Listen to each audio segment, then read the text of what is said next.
Welcome, everybody. Welcome to another local soccer show. It's TVP here from Milan Weekly Podcast, inviting you again to talk grassroots soccer, local soccer.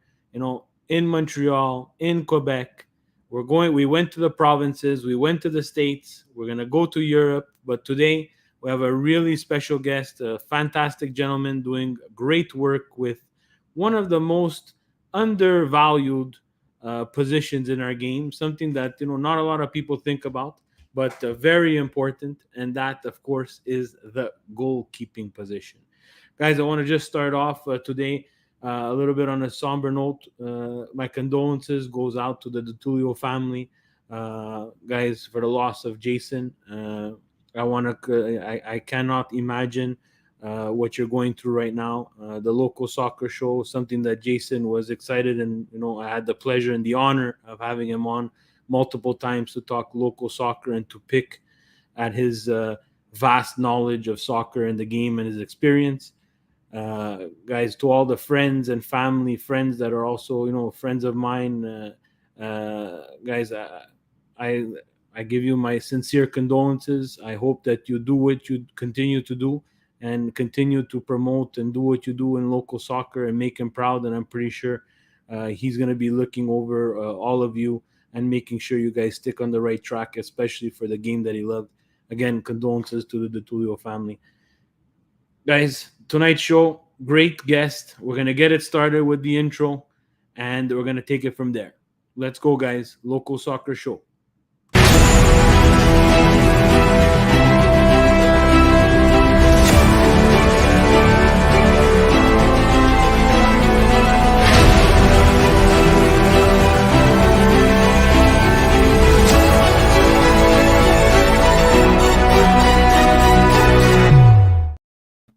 We're here. Guys, the local soccer show is very, very honored to have Mr. Reno from Clean Sheet. Reno, thank you very much for your time, sir. Thank you for having me, guys. I really appreciate it. It was a great honor to be here. I was so excited when you guys asked me to come on. So many things we can talk about tonight. And yes, what you said about Jason, I just want to forward out to everybody. We all loved him and we're going to miss him. And you know what? God bless him and his family. Yeah, Yes, it was sir. really good. Yes. La Grinta forever. We'll continue with that. And Amen. let's do what we do on the local soccer show, Reno, talking local soccer. And, we wanted to uh, shed some light on the goalkeeping position. But before we do that, we'd like to give the proper introduction, and who better to introduce yourself than yourself, Reno. For people who don't know what you do and how you started in the game, give us a little summary of your journey in the local soccer game. Well, my journey began actually, I would say almost about 40 years ago. Um, I was fortunate enough to have parents who like soccer, and back in the 70s, a long time ago, soccer was the Sunday thing, eh? Serie A was Sunday morning on the radio. It wasn't even on a television set yet at that time. But I had parents who were very passionate, relatives were very passionate. We all wanted to play the game, and I started playing was 8 or 9 years old, like most grassroots. Now they start a little earlier, but back then 7, 8, 9 years old was the age. Started at Montreal North, started playing, having fun. Eventually, made the Jeux du Quebec team. Back then, it was the Montreal North that had that privilege of doing it in '81, and played goalkeeper pretty much my whole career. Started off as a striker actually, but ended up getting put in net because there was no goalkeeper on that team. So I just tried it out, had fun, enjoyed it, and then it became a process. After that, continued my career in St. Leonard. It was Barassa with the Triple A's, and back then it was the regions that had the Triple A's. It wasn't clubs like now. And I was blessed to go to the Canada Games. I was blessed to make Team Quebec. I was blessed to go to the national program. National program. I was also blessed to go play a little bit in Europe, and then injury claimed my career, and I came back home in 1991, 92. Finished my studies, and life continued. I mean, marriage, but then eventually I got back into it about 15 years ago, almost 12, 13 years ago, where my kids started to play. Luciano started to play soccer. So I started to help out. Excuse my voice is shot. There's all the screaming on the field every Yeah, day. yeah. Um, my son started to play, so I helped out in RDP a little bit, and then from there, things escalated, and I opened up this goalie school because goalkeeping was something that was always neglected, still is neglected somewhat, um, and it's one of those positions that needs to be trained. And having played the position, having gone to Europe a little bit, having played a lot of soccer in my life, I started to want to learn more myself how to teach it, and I had the opportunity to do that working with a lot of European content, a lot of European contacts. We work with 8 different European countries now, so we have all kinds of tools to teach these kids. And gradually, Clean Sheet started off with 3 goalkeepers, of which I'm sure your audience knows. Sebastian Breza was one of them. Axel Desjardins was one of them. Joachim Milli was one of them. And these are all guys, of course, as everybody knows, are playing playing in Europe right now. Breza's here on loan, but he's still on contract with Bologna. Yeah. And they're all playing in Europe. And I started with these 3, and then slowly brought the numbers up over the years. And we're looking at about 300, 350 goalies in the system right now that we work with every week. Amazing. Reno, one question that I always have for goalkeepers, again, Marcello told you, we know, I speak my mind. I hate the goalkeeper position. Yeah. I hate it because I was never agile. I was never someone who was able to be that athletic and that and smart enough to play a net. What was your passion behind playing the goalkeeper position? You said they threw you in nets because there was no other goaler, but at a Right. certain point there must have been a spark. What was that? What was that like for you? Well, I think the big thing that happened with me was that, believe it or not, it was the first time I saved a penalty shot. Believe it or not. I was very young. I was maybe 11, 12 years old. And it was the first time I saved a penalty shot. And the feeling of having, succeeded in doing that, because it's very difficult to save a penalty shot. It gave me that thing to say, you know what, this is something that I never thought I could do, and I did. And there was a belief system that kicked in. But everything that came after that, you're somewhat of a hero in that moment. You're respected. You get a certain respect by your teammates, your coaches, parents. But then again, it can also be a double-edged sword, right? You can make a very big mistake, and people will judge you on your mistake eventually. But it's a crazy thing to be a goalkeeper. You have to really be tough mentally. Human mistakes, everybody makes them. We all make mistakes. Diving, fumbling a ball. I mean, the pros make it.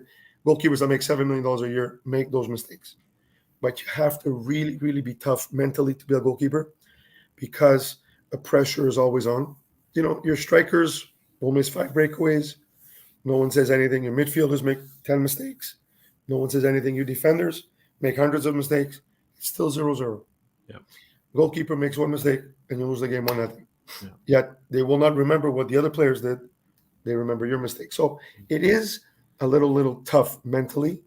Um, and a lot of times it's one of those things where, like, what my passion became was that I really enjoyed knowing that I was in control most of the time of what I was able to do and not do on the pitch. Um, I know it's not easy to say, but when you're in net, you're controlling your back line, you're boxing, you're boss of your box, you're basically in control, and it's not a power trip, but it is what you call, a gratification, knowing that things can be avoided. It's thanks to you, and if things can happen positively, it's thanks to you. Yeah. It's a little bit of challenge mentally, but it's something that you have to have that in you. You have to have that in you. If you're weak in the sense that you get down a lot on yourself, you're going to have a very difficult time moving forward as a goalkeeper, because it's not your ability, it's how mentally tough you can be. Yeah, You know? it's almost. I see the goalkeeping position as someone who has to have like a very short-term memory. It happened. I'm gonna deal with it. It's gone. It's forgotten. I'm gonna make the next save. I see, a lot of the psychology behind, before, back when we were watching sports. Yeah, there might have been some psychology, but not too much, but now I see, like, a team filled with talent like PSG Yeah. having to hire a psychologist because they can't get over the hump of the Champions League. So how big is psychology in terms of what you're giving to the kids? It depend, of course, it's always depending the age group, but how much of it is focused on psychology or just pure talent? Goalkeeping is a mindset. It really comes down to that, because I know that at Clean Sheet, what we've done, we've taken the definite mindset of a goalkeeper. We've taken the motivational part, and we've tried to instill it every day, every practice. Um, we There are sessions where we physically drain these athletes, and at the end, I give them a 15-minute motivational speech to get them back, because it is we sacrifice. Guys, at the end of the day, listen, we sacrifice so much as goalkeepers. We train hours, endless hours a week, 10, 20 hours a week, stopping balls, understanding games. Our role in a whole game is 2.5 minutes. We train 10 to 20 hours a week to be perfect, 2.5 minutes a game. Yeah, It is insane yeah, if you think about it for a bit, yeah. because we sacrifice so much of ourselves to be perfect those 2 minutes. And I'm not talking about fetching the ball when the guy misses the net. I'm talking about passing the ball, making the stop, being part of the action moments. The moments that we're performing are 2 minutes a game. Yeah. And we train so hard to be perfect, because those 2 minutes changes standings, changes the direction of the club, saves TD jobs, saves coaches' jobs. It's amazing what those 2.5 minutes do in our job Yeah. during the time we're there. Even not only like we went as far as jobs, but even the mindset of that game that you're in right now, like a big save is Yeah, almost as good as a goal, because instead of being down 1-0, you're 0-0, and usually the soccer gods come in, miss a chance on one end, and you're going to end up scoring on the other that's end. So correct. another thing that we touched on, we talked a little bit earlier. Everybody knows I talked to the guests before, and we talk about soccer before we actually talk about soccer with everybody online. We've always had, and of course you see my Milan gear in the back, and we've had a great shot stopper, Donnarumma, great shot stopper, terrible with his feet. How important and how do you at Clean Sheet address the importance of a goaler now, not only being a great shot stopper, but also being someone who can play at his feet and read the game? The game over the last 10 years, even last 15 maybe, has changed from when I played it, or maybe from when you played it as well. Okay, Steve. Yep. The goalkeeper, with the emergence of goalkeepers like Neuer and Ederson, and all these guys, they gave the goalkeeper a role called the sweeper keeper. Okay, now I still believe, and to this very day, and you travel anywhere around the world, the goalkeeper, the advantage we have is that we have to use our hands. We have that advantage, and we don't want to lose that advantage, in the sense that making him a field player and forgetting that he's got to protect 8 yards of space and 8 feet of height, Yes. which is the net. That's our home. But the ball possession game is very, very important. It has become one of the big reasons why goalkeepers end up in strong divisions in Europe, in national teams, in higher caliber levels. A goalkeeper that struggles with his feet at some point will be obvious. It will be very obvious. And coaches now, very educated in what they do. They'll know when to put pressure and when to drive the goalie crazy so he can make some kind of a mistake and allow a goal, a goal scoring chance. We look at Donnarumma as an example. You look at Buffon, one of the best goalkeepers probably in Italian history. He would keep it so simple. He would just play center backs or plays fullbacks and let it be. He wasn't expected to do more than that. And he was one of the greatest in the world. However, in that league, he was. You put Buffon in England, where the goalkeeper needs to be strong on his feet, I think he would have had a different outcome. And I love Buffon. He's probably the greatest goalkeeper of my era. Okay. I mean, you saw the thing with Donnarumma in PSG Yeah. struggled this year, last year, sorry. we teach our kids at a young age, U9, U10, U11. We teach passing patterns. We teach them to take the information, to read the play from left to right. They don't have the leg to boot the ball 40 yards at that age. So we take advantage of the fact that they can play short and try to find the solution through the middle, try to find solutions through the side instead of always kicking it out, kicking it out, kicking it out. And they're going to make mistakes, but you want them to make those mistakes at 9, 10, 11 years old. Because if they don't make those mistakes at those ages, when they get to 13, 14, where things start to sort of matter, they're going to panic and they're going to make worse mistakes. Yeah. And they'll be more judged at that point than they are at 9, 10, 11 years old. You know? But we put a huge emphasis on passing drills. I mean, I traveled to Belgium. Oh my God, I see 9, 10-year-old goalkeepers in Belgium do things with the ball, finding space, talking, communicating. 10, 11 years old, guys. It's unbelievable. Stuff that our 17-year-olds here don't do. Yeah. And that's how I learned all these little, passing drills, diagrams, finding the space, anything that's got to do with playing with the feet and get them going inside their box. And it creates an amazing love for what they do because they know that it builds confidence. Because a lot of times, Steve, it's confidence. Goalies are afraid to play, to make mistakes in the back. That's what that is too. Yeah, the confidence is too, and I see it too. Just watching, the 9-year-olds. We spoke about my son playing 9-year-olds, and it's tough to get someone in nets, and even at that, learning the position already is hard. Playing it, both with your hands and your feet when you're not guided into that is already challenging. So that brings me to my next topic. Yeah. The big question, elephant in the room. Why clean sheet? Why not work at a club? Why clean sheet? Well, we do work with about 15 different clubs across the province. We go as far as Sherbrooke, and we do a lot of clubs in the island of Montreal, the South Shore, West Island. We're pretty much all over the map. We have a project in Eastern Canada. We have Cleansheet International, Atlantic, where we work with the 4 provinces. So we've conquered the East. Alberta's next. Vancouver's going to come with hope. Good. But why clean sheet? Because when the goalkeepers or the athletes are with their clubs, they will have to follow the direction of whatever the TD requests for the goalkeepers to be. So, goalkeeper is playing, for example, for Club A. The TD wants a 3-back, 5 in the middle, 2 up front, and he wants the goalie to play high. That's what he's playing there.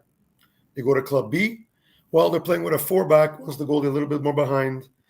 Every TD has his philosophy, excuse me, and every club has his direction.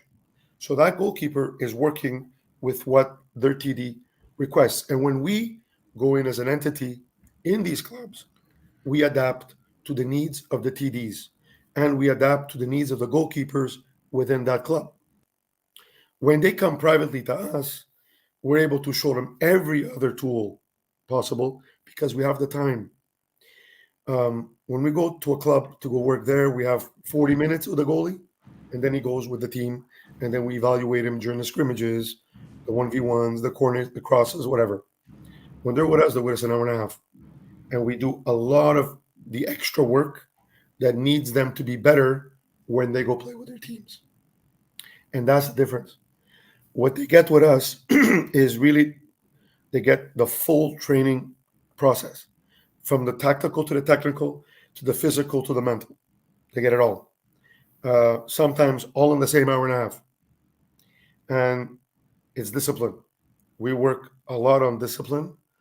There's one thing that I'm very proud to say about this organization is that the goalkeepers that have been here, there's this amazing love, not just for what we do, but for themselves. They respect each other. The parents respect each other. The goalkeepers, they hug each other before practice because they know they're going to go through an hour and a half of insanity. And it is a beautiful thing, the respect that they have to it. Humility keeps them humble and keeps them honest. And discipline is the best way. When they go to their clubs, they bring that. And it actually helps the clubs even more. Yeah, and it's funny that you say discipline. Again, for the parents who I coach their kids for, I made it very clear at the beginning. If I would take this challenge on, discipline would be one of the one of the main pillars Of of what course. I want to pass on to these kids. If it's not for soccer in the future, it's maybe for your life as a club. I'm seeing this more and more, I'm one of those types of guys. Like when I'm watching a soccer game, I'm kind of watching what's happening around the ball instead of watching the ball, and I kind of do that at practice too. I'm in the drill, I'm focused in the drill, but I'll take 2 seconds to see what's happening off the ball.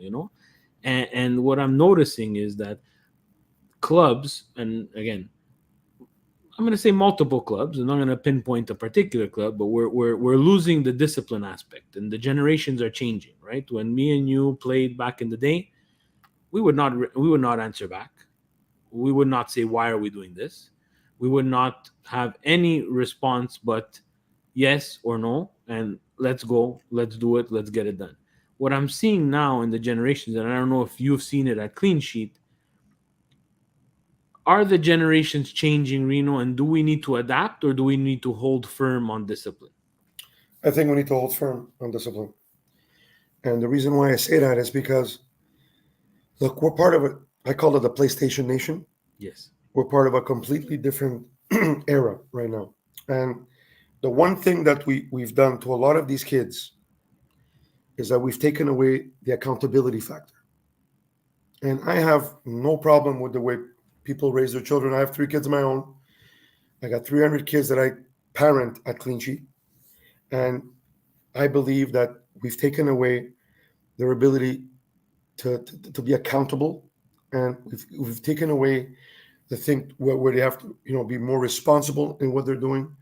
Um, I know that generationally speaking, my dad did not have the advantages because of his dad. So my dad wanted to make my life easier and did everything for me. And the same thing with me towards my kids. I tried to try to make their lives a little easier because it wasn't as easy for me. I get all that. And people are working hard and they're making good salaries to give their families a better livelihood and a better chance. But when it comes to sacrifice in sport, um, no one's going to give you anything. No one will give you anything. It's been known, like you've mentioned PSG, I can mention even Man City. There's trillions of dollars going into this program, and they can't win the Champions League. City have been unlucky last year, but I've seen it with PSG. I mean, I'm a huge Chelsea fan, and same thing with us. We spend a lot of money for the ultimate goal, and we don't always get the ultimate goal. There's a lot. When you sacrifice in sport, you have to sacrifice in the sport. There's an old saying that says you cannot live from football if you're not willing to live for football. And we need to remember that. When you wake up at 5 a.m. to go train at 7 o'clock in the morning, there's a discipline there. And you're going there for a reason. And if you're there for a reason, it's because you're seeing yourself, you're projecting yourself maybe 1, 2, 3 years from now, what you could potentially be if injuries don't hold you back. You have to have that belief system. And a lot of times, these kids, they come in thinking they've won everything, and they think that they're everything. And then the reality of it is they haven't done anything yet. Yeah, and And it's really funny that you say PlayStation Nation. I call it the FIFA 2022 addiction. yeah, Is that everything I see in every drill, it's always about how many points. It's how many points that we get, how many times that we steal the ball. Not learning what is being taught in that particular session, but concentrating more on who won the session. And this is something that, I know CDC wanted to make it more fun, and we'll get to it after, but it's a perfect segue. Are we babying these kids too much? Are we going to their level and we're saying we're making everything so much, not so much fun, but we're gamifying everything. We're making everything a game. you're rewarding everybody. You're rewarding everybody. And I have no problem with, the 4, 5, 6, 7, 8 year olds, you give them a little something. I have no problem with that. But remember one very important thing, guys. Okay. A result. You win, you lose. It's a result. What's going to make a difference is the process of how you got to that result. Now, for me, it's important to reach your goal. Yes, you have an objective. I want to be Team Quebec by the time I'm 15, example, and you're 12, and you work for it, and you get there. You've succeeded. Yes, the result is succeeding. You're there. But the process of the last 3 years is even more important than the goal you've achieved. Exactly. Because now you've taught yourself that you can, and you can go even further than that. And we need to educate not just our kids, not just our parents, but the clubs, everybody involved in this sport, that there is a process to what we do. I don't want to talk about people on this podcast, but there are certain TDs that are doing it correctly. They're doing it correctly. You know, uh, I'll mention a few because you know what? Yeah. I Go ahead. respect these people. No, of course, of course. Rocco Placentino, See, Sandro Grande, Grande Rocco, Grande Rocco. Rocco Placentino, Sandro Grande, David Cheroswolo. These guys, and nobody knows what they, because I've worked with everybody, and I'm still working with everybody behind the scenes, in front, behind. But you see what these guys are doing, and not because their club is at the top. That's not what I'm saying. What I'm saying is that they've instilled a process. Is it working? Is it not working? They evaluate, but there's a process involved. Okay, and they're not focusing totally on the winning. They're focusing on getting to the next level every day. And when their athletes follow that, everybody wins. Everybody wins. I was CF Montreal today because I was helping with the academy at 15s and 17s. And Marinos came up to me and he said something amazing today. He says, Reno, he says, when the first team wins, it's so much easier underneath because the kids, the program feels getting stronger. Yeah, The it's process is addictive. there. Winning is addictive. Yeah, but when the first team wins, but you're talking about the first team now. We're not talking about U17s or U15s. We're talking about the first team. So if the first team is doing well, which this year they're having a good year, underneath from their grassroots, their academies, their pre-academies, their 15s and 17s that play in the next generation, it gives them hope and it makes the transition a lot easier. So yes, results are good, but the process to get there makes you even better than the actual result does. Yeah. I've always gone by and I try to, I watch soccer like this, watching Milan, watching all teams, and I'm a lover of just football, the game. I'll watch anything. I watch Scottish Premier League, MLS. I'll watch anything. Anything, yeah. The Mexican league, anything. I'll watch it because I really enjoy it, and this is why yes, my son, but this is why I do the coaching that I do, and I would love to continue the licensing for that and something like this, the local soccer show, right? So I tell my son all the time, he loses a game. I said, Gianfranco, Daddy always grew up this way. You need to learn how to lose before you can learn how to win. And I think this is a big pillar for the youth nowadays because, like you said before, accountability. When you lose, someone's accountable, and that someone is the whole team because it's everybody. Yeah. Now what we're seeing is a lot of and I think this is coming a little bit from the CDC. We're seeing a lot of individuality. Yeah. I do this, but I do this well. On the teams that I see playing, whether whatever division or whatever group, I see a lot of me, and not we anymore. When we grew up, it was a lot of we because we were kept together and was a family. So again, my segue to this is we get to the fun part of the show. And before we get to the fun part of the show, I have to thank Evangelista Sports for sponsoring the local soccer show. One of the Evangelista Sports, we're not going to name any names, is on vacation this week, leaving his coaching partner alone for the last 3 games of the season. We're not going to mention any names, Carmel. And guys, thank you to Evangelista Sport. Please check them out. I call them the mecca of sports apparel here in Montreal. They have anything that you're looking for, any team, any national team, equipment for your kids, shin pads, shoes, uh, guys, it's just a fantastic store to even go visit. If you're not from Montreal, please check out their website, evangelistasports.com. They ship to pretty much everywhere. Check with their shipping details and see where they can ship to, and they will get you your stuff. If you're in Montreal, guys, of course, check out their flagship. It's 6821 Boulevard Saint Laurent. Thank you to the guys, the guys and the girls at Evangelista Sport. Carmelo, I hope you get sunburned. Uh, we're gonna move to the fun part of the show, and the fun part of the show is we're talking the new and improved and all new Canadian licensing program and CDC. So again, we've aged ourselves with multiple dates that were given by Reno. So I would love to pick your brain and and what do you think of the Canadian soccer licensing program? If you can give me one thing you like and one thing you don't like, or multiple things you like and multiple things you don't like. Look, the one thing about the licensing program is that I actually find positive, believe it or not, is this CDC, and I'll explain why. I'll explain why. Because I think they try to emulate a little bit the way the rest of the world does it, where we've taken results and we've taken standings, we've taken wins and losses away from these kids until until later age, which is phenomenal. Because I used to remember there were parents that used to mark down their kids' numbers of goals during the season, um, and then would complain to the regions why their 9-year-old didn't get a goal scorer of the year in that region. So it's not about that. The fact that the CDCs work when they're well done is that a lot of these kids get to touch the ball a lot, whether it's an hour, 2 hours, 3 hours, 3 hours a week.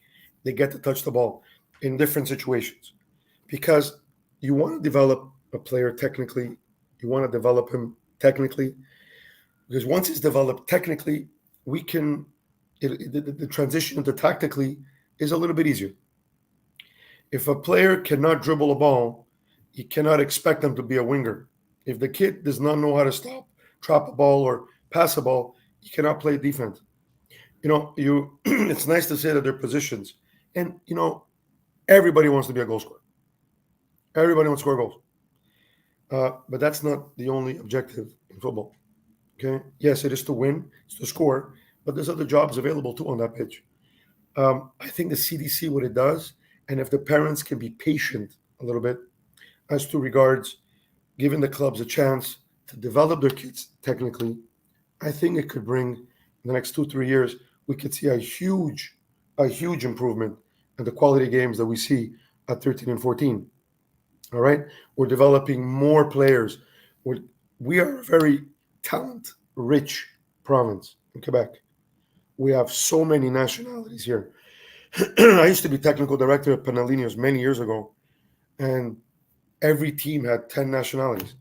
It was phenomenal, phenomenal. Very The talent, diverse. my goodness, the diversity, the quality of players that were coming in.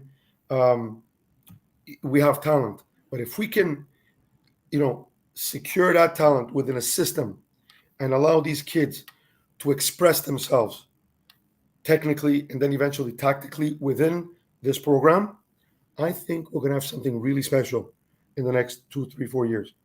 But we need to be patient. We need to be patient. The clubs need to realize that they're dealing with U9, U12s, and this is the future of our next generation Yep. when it comes to soccer. Um, I believe that if there's a patience that's been taken care of, and the coaches and the TDs do it for the right reason, I think CSA hit on something really good with that. Now, is it going to work? It's going to come down, obviously, to the level of training the kids get. It's going to come down to the quality of training they're going to get, the continuity, because here we have 2 seasons. We have the summer and we have the winter. How are we going to react in the winter? We're going indoor. It's expensive to train indoor. I know because I rent a lot of fields in the wintertime and it costs me a fortune. So, do the clubs have the finances to go indoor and have that continuity where the kids are touching the ball as much as often as they're doing it in the summer? Evaluation. Very important. Who's evaluating these kids? Is it a parent that has 3 kids on the same team that's evaluating these kids? Or is it somebody that comes in on the outside and say, today I'm evaluating your kids. Let's see what we can do to get them at a higher level so that you don't always mix up, the bag. You start separating a little bit who can potentially move, who's maybe, and who's just going to be house league. Yeah. You need to have this. It's a lot of work, guys. It's a lot of work. But if it's handled correctly, I think it's a huge positive if it's handled correctly. If it's handled incorrectly, it becomes a shambles. And that's why kids move from club to club to club to club, because they're not getting serviced the way maybe they think they should in those clubs. If we could just touch again the licensing program, because that really interests me, and I'd love to have your input on that. So we have the national license, the provincial license, the regional license. Are you afraid, Reno, that the clubs are going to be paying so much attention to these small, minute details to get this national team license that they're going to miss the big picture of development? I agree with that statement. I agree with that statement. I remember, I'm going to give you an example. When the first couple of clubs came in, national licensing was done in Ontario. And I have a bunch of friends that are TDs in some Ontario clubs. I'm not going to mention them. Well, you don't have to mention them on the air, but please feel free, because we would love to have them on the show. And when I called them up and I thanked them for the national license, now this is up in Toronto, and the guy basically said to me, he says, Reno, it's not as amazing as you think. He says, my best players don't have $8,000 a year to play on soccer. I know. My best players come from Ghana. They come from, Togo. They come from these nations. Yes. He goes, they're here. They don't have that kind of money, but they're my best players. Plus, he says, we got coaches here that for 6 months' work, they want $25,000. And if I say no, well, 35 minutes down the road, there's another club that's going to offer him the $35,000, $25,000. So, where are we going to go with this? Yeah. I understand that the process of the national licensing, I understand you have to have the right people in place. It's a whole hierarchy and anagram and the whole thing. But at the end of the day, the parent is going to pay for this. And do I agree with the fact that you have a national license, 2 clubs that are separated by a bridge 10 minutes apart? Do I agree with that? No. Because it's like having, example, Montreal Canadiens and the Laval Canadian, the Laval, the team from Laval, having 2 NHL teams. Yeah. It's difficult. It becomes very, very difficult for not only the process, but how many kids can a club have? There's so many good kids. You look at the CF Montreal, they got maybe, if you up to their first team, pre-academy, academies, maybe 150 kids. Some of these clubs have 6,000 players. I know. Oh my God. That's my next question, Reno. Are the clubs becoming too big? I was blessed to be a technical director of Panellinas. We were 600 players. And it was the most amazing 3 years because I learned how to do things and I learned how not to do things in those 3 years. And 600 players is manageable, meaning we had the fields, we had the programs, we had the coaches, we had to hire a lot of coaches, but we were on the right path and things did well. But if you think about it, 600 players, if every player has 2 parents, that's 1,800 people.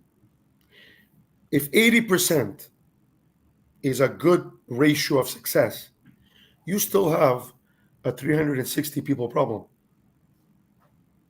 If a guy's got 6,000 members in his club, that's 18,000 people. That's 3,600 people of complaining. When is this technical director ever going to get to work? Yeah. It's tough. He better be backed up by a lot of people running programs. He's on top of it. He's got to ensure that, that they're all running in the same area, going in the same direction. It's not easy.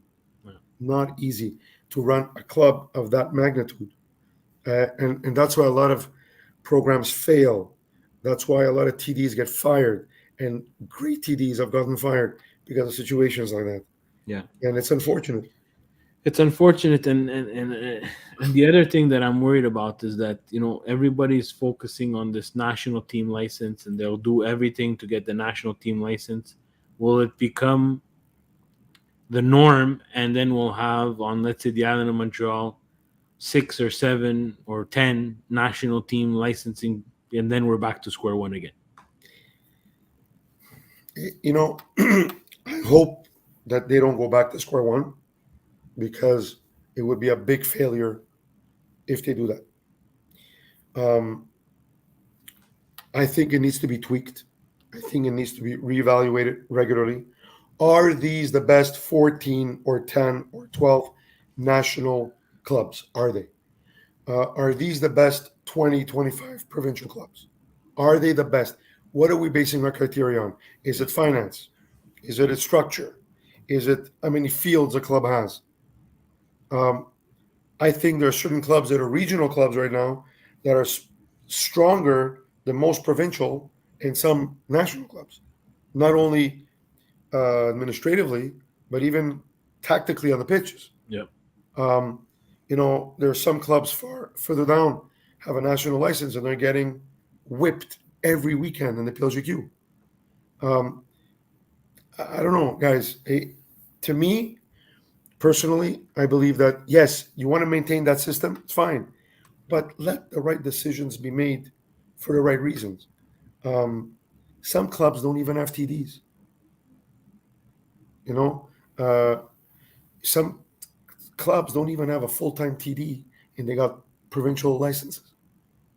It makes zero sense to anybody looking in from the outside. You know, I work a lot with the regions.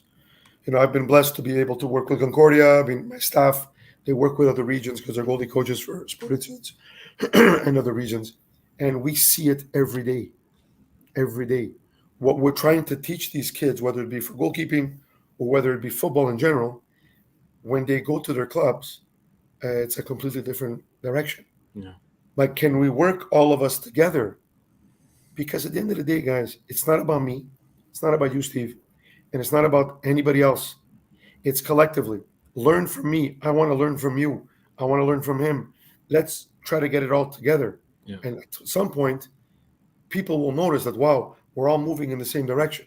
Yeah. But I don't think that's happening right now. And I know that the CSA is working hard, that it does. Quebec Soccer has to get its own agenda in order before they can, bounce back in the thick of things. I know with Rudy stepping down and the CNHP is breaking up and stuff like that. I think with Philippe being hired, I think it's a great idea. He's a man of system. He's a man of culture. So maybe they can get back on some kind of, direction, even them, and have everybody underneath follow. But until there's a cohesiveness at every level, this incoherence is just going to continue to put people left, right, and center. Yeah. And we're going to lose a lot of great athletes. We're going to lose a lot of good coaches. We're going to lose a lot of good TDs. And we're going to lose a lot of good athletes for future. Yeah. We've seen it already in the past. Yeah, we're doing them a disservice by our disorganization. So yeah. Before we get to the elephant in the room, let's get to the elephant in the room. did the CDC miss the goalkeeping aspect of the CDC by not including enough drills that involve goalkeepers? Well, look, the goalkeeper sessions for CDCs, we do it with variable clubs. As I mentioned before, the Saint Laurent, Brassard, and also as well with Slaval. We work with everybody, Sherbrooke, everybody. The CDC is at the discretion, really, of the TD there, because they know they have a need. They know that they're going to eventually have a huge need a little later as the kids grow. I think it's not just designed, a goalkeeper program at CDC should not only be designed for kids that just want to be goalies. The way we've done it with various clubs is we get everybody to come into goalie sessions.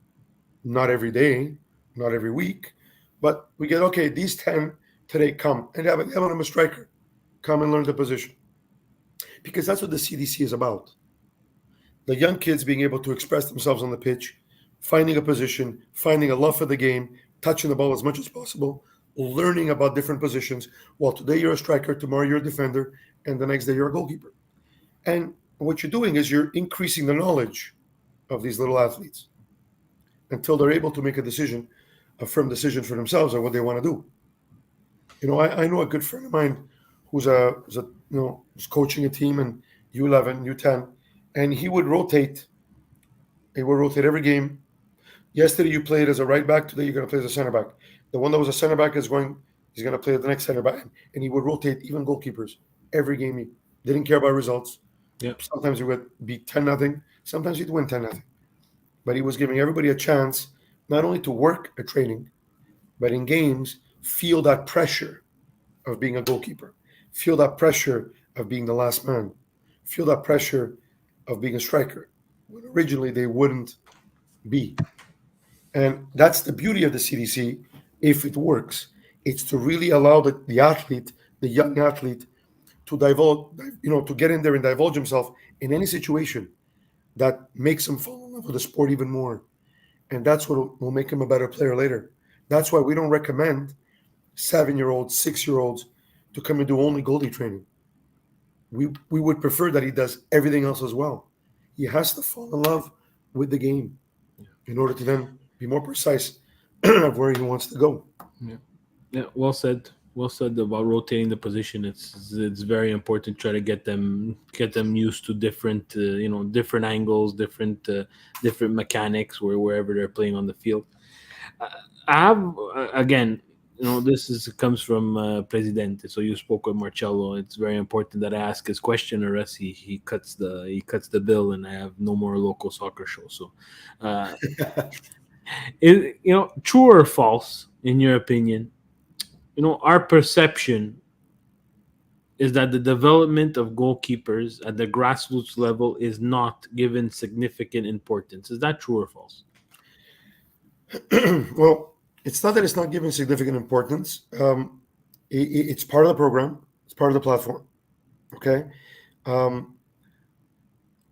we try to do when we get into the clubs and we work with the younger ages in the clubs, we're working basics, right? We're doing basic work. We're training ball handling. We're training how to fall. We're teaching the little things on what potentially can end up leading to bigger things in their growth as a goalkeeper. Now, U9, U8, they play in the small nets. U9, they start playing in the bigger nets.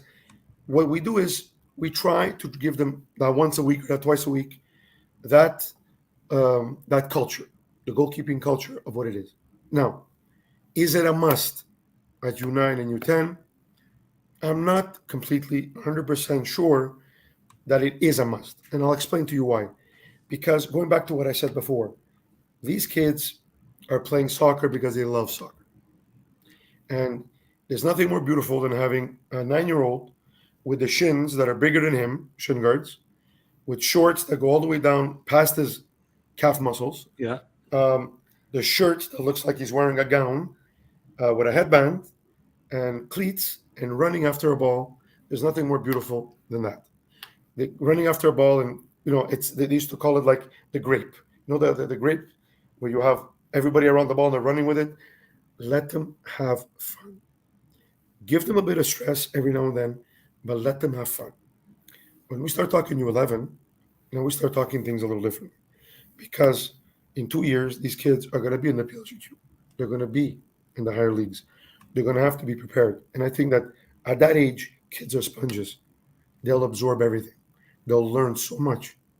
I have an easier time teaching an 11-year-old than sometimes an 18-year-old, because the 18-year-old is set in his way. Yeah. The 9, 10, 11, 12-year-old Is a sponge. So, you can teach it, but they will have had the year or two in that CDC to have learned how to run properly, motor skills, pass the ball, play with the ball, maybe go in net a few times, be able to diversify a little bit what it is that he wants to do, and have the support of a club that wants him to be there. And then with a little bit of time, you put in your program. But that's not to say at Clean Sheet, we have some U9s, U10s that are phenomenal goalkeepers. We have some amazing goalies at U9, U10. Yeah. It's not even normal what these guys do at that age. But as a collective situation with a club, I believe that the kids at those ages need to fall in love with the sport, need to have fun, you know, change their positions around, but they gotta have fun in there. And don't put them, look, this is your role today. What role? Kid's 9 years old. He has to enjoy himself in order to keep him 2, 3, 4 years later. Or else you're gonna lose them young. You're gonna lose them young. Yeah. Reno, one other thing that I would like to pick your brain about, for me, it was a bit of a shock. It took a little bit of getting used to, but, you know, we've always said, I've heard since I started to coach, we want the kids to touch the ball more. We want the kids to touch the ball more. They've made some changes to, again, I'm speaking U9, where, they will not do a throw in. It's going to be a kick in, or they can run the ball in, and there's a retreat line, and the goaler can't punt the ball away, so on and so forth. What's your take on changing rules to make it easier for the kids to get touches on the ball instead of making them, I'm not going to say suffer, it's a bit too drastic, but going through the learning pains of getting the proper touches on the ball instead of fabricating touches for them? Well, look, the rules. I mean, I can keep you guys here for for a good 5 hours, and we'll discuss rules. And, I went through a very interesting experience this weekend with the Jeux Quebec. And I'll get to your point, Steve. Yeah. We we were at Concordia. We're in the final of the Jeux Quebec. Phenomenal game. Rive-Sud was fantastic. Was fantastic. Concordia, we played very, very well. Montreal, but the way we lost that gold medal is not something that I wasn't excited about the way we lost. And then again, it's a result, but we lost. For those of you that's seen it on television or saw the highlights, we got, the Rive-Sud was having a hard time getting through our back line, and our goalkeepers were pretty solid, but we got scored 2 goals on kickoffs. I don't know if anybody saw that, where the referee blows the whistle at halftime to start the second half, and you see this kid, God bless him, power, runs 15 yards to the ball, kicks it over my goalie, and it's 2-0. Like, not even a pass. It was a direct hit. It's legal. It's legal. Okay? At 2-2, with a minute to go, I make a change. I put in my second goalkeeper, who's a 2009. He's going to be there next year as well, because he's a pretty good shot stopper on the penalty shots. We go straight to penalty shots. There's no extra time here. Okay. So I made a change with a minute to go. He was pumped. He's ready to go. And while he's going on the pitch, I says, be careful, you're going to do the same thing. What happens? Guy takes a 15-yard sprint, gets to the ball off the kickoff, and puts it over and scores. We lose the game 3-2. Now, it's legal. No one's going to say anything about the rules of that game. It was legal. Is it something that we look for? I think you guys are going to have to give me an answer on that. The CSA, Quebec Soccer Federation, for years, where they have this big slogan where it says X kick. Yeah. They don't want people kicking. They want to build. Yeah. And you reward, and I'm not taking no disrespect to the region, no disrespect to Quebec Soccer, no disrespect to the kid who had the courage to do that. God bless him. Okay. But you're marketing no to kicking and playing, and then you're rewarding that. It creates a little bit of a double standard, a delusion. Yeah, that's what the word I want to use. Yeah, and it's tough. So going back to the rules, the fact that the goalie can't pick up the ball when the defense passes it to him, he's got to play with his feet, even young as they are. I believe that that's something that needs to be maintained. And I'm going to say it again, like I said before. Let the kids make their mistakes at a young age. Oh, I'll give you another thing. I see your rule hatred, and I raise you one. So in U9, apparently, if a player on the pitch, other than the goaler, passes the ball to the goaler and the goaler picks it up, in U9 it's a penalty shot. So we just finished 56 minutes of talking about kids, making them make a mistake, making them understand that that's not what you're supposed to do, but rewarding the other team for a position that is not really taught at U9. And these are the things that frustrate me because, like you said, and again, this is Steve. It has nothing to do with Reno, but it's Soccer Quebec's job to see that and stop it from happening again. It cannot happen again. You cannot lose a game, like you said, that you've trained for because of a flawed rule, and it's a flawed rule. It is. Let's say it the way I'll say it for you. It's a flawed rule because that's not the game of soccer. The No, game of soccer is beautiful because there's angles, there's passes, there's competition, and yes, at these ages, there is some kids that are far superior athletically, but we always preach that the others will catch up.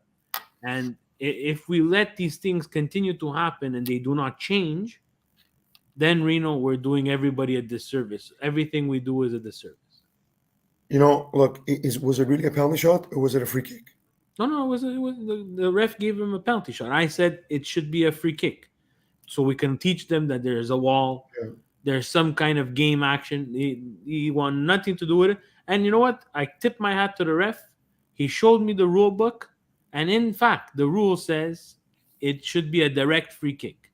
Now, did he say penalty shot because he doesn't understand what direct free kick means? Maybe yes, maybe no. But I'm not going to argue with the kid. It's not his fault. Yeah. That's something that needs to come from Soccer Quebec, communicated to these refs who are young kids. Let's remember, parents. They are young kids. They have parents. They're learning. They're learning. Learning too.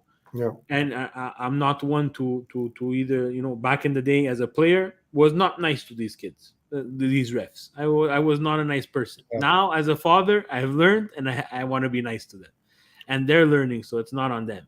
But to give them a penalty shot, especially at 9 years old, and again, it has nothing to do with winning or losing. It's just to make them understand. So it was the same thing with throw-ins and the retreat line. Which the retreat line, you know what? I could deal with it. I could digest it.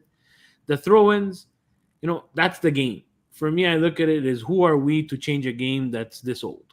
Yeah. And some people, Johnny Minares, he loves the kick-ins. He loves that they can dribble it in. Yeah. Respect the man. It was a fantastic conversation with him. I'm just one that I would love to pick your brain. And what do you think? That we're changing things to make things easier for these kids once again, where we need to make them accountable for the rules. The rules are it's a throw. Look, Why do we change them? I want to just touch the thing with the referees first, because I think the referees, when you're playing in clubs like this, it's more of a regional issue rather than a federation issue. Okay, and I know that there's a lot of time invested with the referees and the organization of the referees and in the regional level. I know there is. There's a lot of these young kids, and they're learning. Now, it stings. It really stings when you play 58 minutes and at the 60th minute a bad call is made. But then again, guys, that's humane across the world. Yeah. Okay.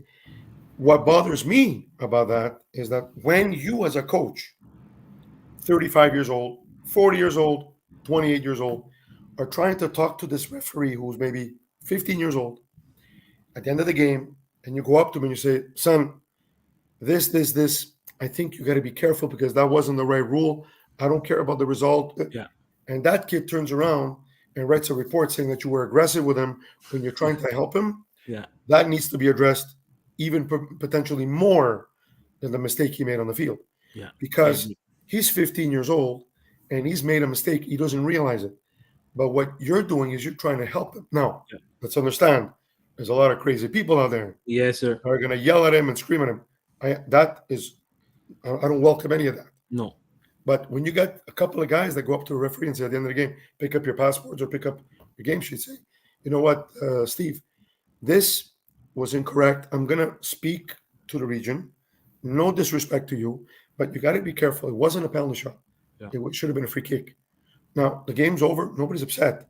But just for your next time. Exactly. It's a learning moment. That kid needs to understand that you're there to help him out. You're not insulting him if it's done in the spirit of sport. Now, if a guy's going to go after him and is going to try to choke this guy, that's a different story. Yeah. That's a completely different argument. Yeah. Going into the kick-ins, I think that would, and I'll explain to you why it would work, because I've seen in many U9 games where referee blows the whistle, the other team takes the ball, blows the whistle again because it's not done right, and we go through this process 6, 7 times, and a minute and a half goes by. I've been blessed to travel Europe. When you go to Italy, you go to Holland, you go to Belgium, you go to UK. You know how they do their throw-ins, and it's not a joke. At U12, they take the ball like this, and they throw it like that. They don't even do the throwing. Yeah. And when I ask the technical staff of those clubs in Italy, Pescara, Benevento, and I've asked them, I said, Ascoli, why did they just throw the ball like this? He says, because we can teach that when they're 15. Right now, we want them to play. True. Yeah. So a kick in is not wrong at a young age. It avoids all this controversy of a good throw in and not a good throw in. I think knowing that a U9 cannot kick the ball 25 yards Into the net. no, forward, meaning the goalkeeper's got the ball in the goal kick and cannot kick it 50 yards or 40 yards, maybe 10, 12, 14, 15 yards. Maybe allow it to back up a little bit and let the kids start and come out instead of some coaches having to win 15-0 because they have to put everybody up front so they can't get out and they're constantly kicking it in. These are little things that would help the game at that young age. At that young age. Yeah. And it's an idea. I'm not saying it's going to pass. I don't think it's even going to be listened to as an idea. But it just gives the kids the opportunity in a game situation to do things what we ask of them to do. And not be afraid that if the goalie passes the ball 5 yards, 5 feet to the guy next to him, and the guy's got 2 guys on him, takes the ball and scores once, twice, 3 times. So what ends up happening? The kid is discouraged. He's going to take the ball, he's going to knock it into the stands every time he's got it. Yeah. And we're not teaching anymore. No, we're not teaching anymore. Yeah. Understood. Reno, of course, we're at past the hour mark. Didn't even notice that. And like you said, we can go for 5 hours. So I know you're very busy. I want to take just a couple of minutes at a time. 2 more questions.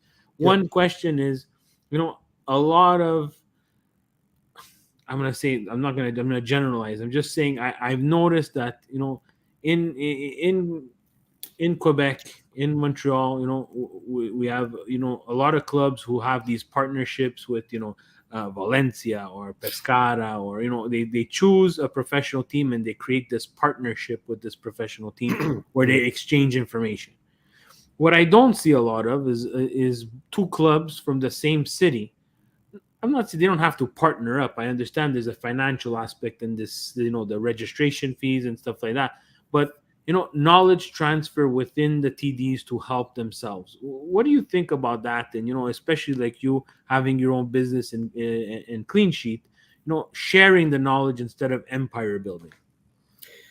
We've always been in a position to share the knowledge.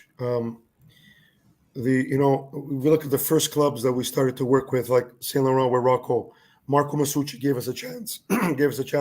At Montoya at the time. Now it became AS. Working with these people and watching them,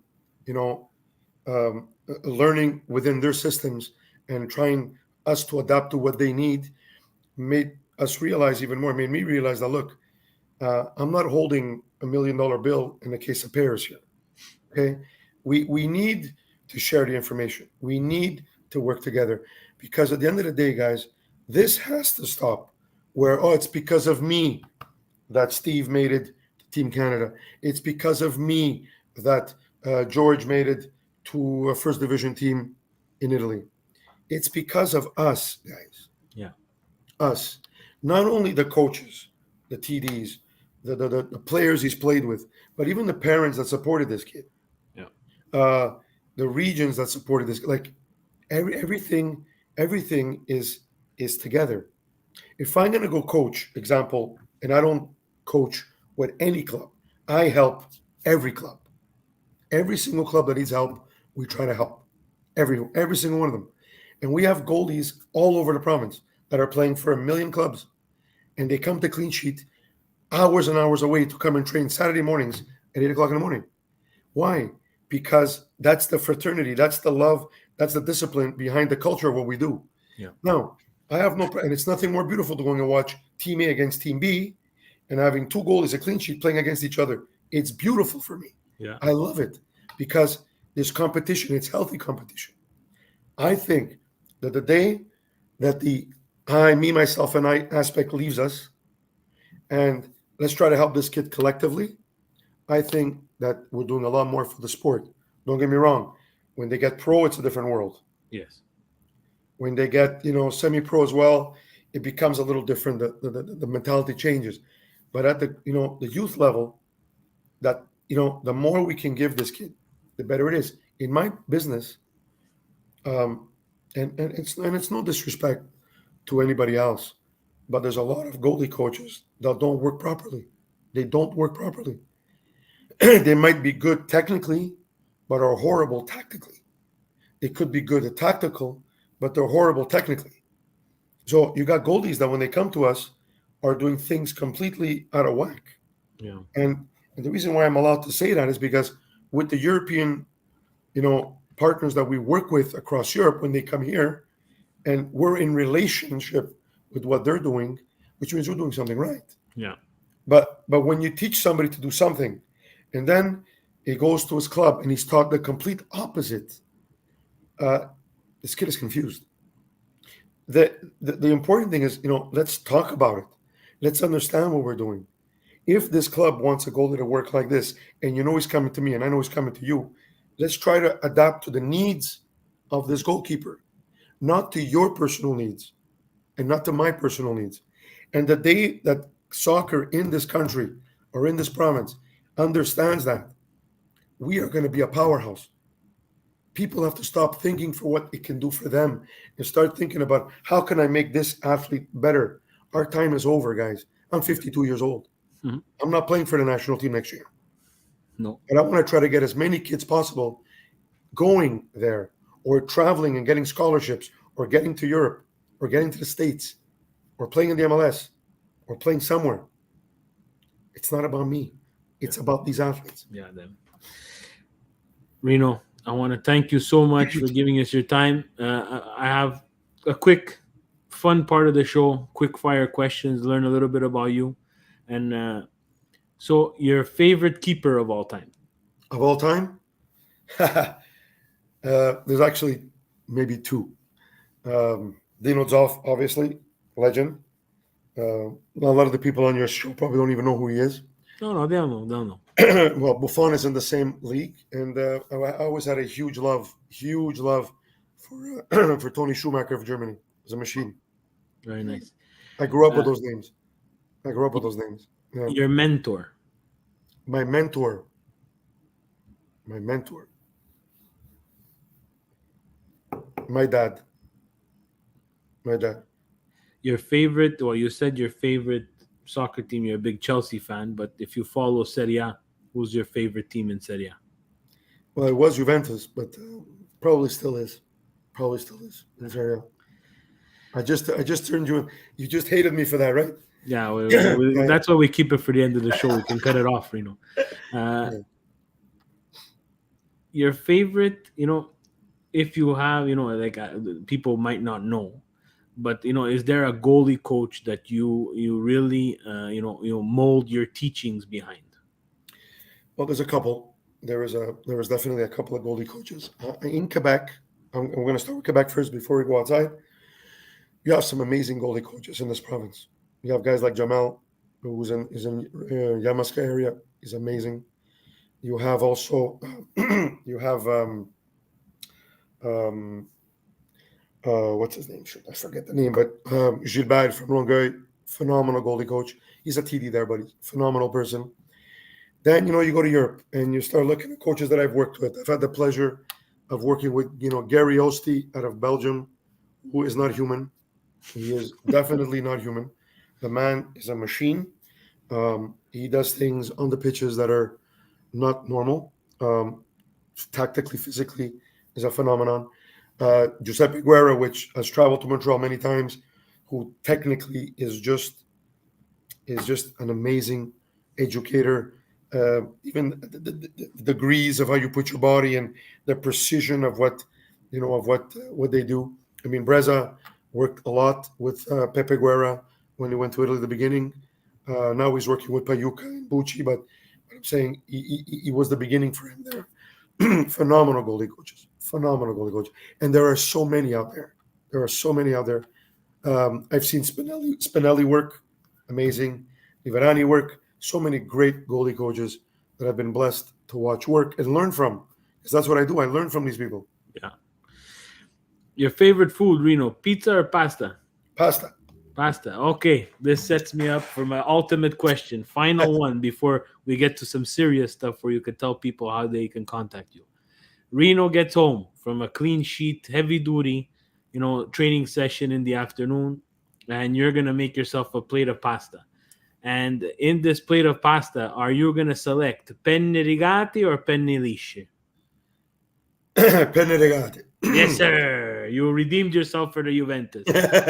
There's only penne rigate in this world. For everybody out there, everybody in the clean sheet world international, whether you're Italian or not, penne lisce are like goldfish. Once you swallow them, it's down. You can't even chew them. It's They're gone. useless. Penne It's gone. rigate.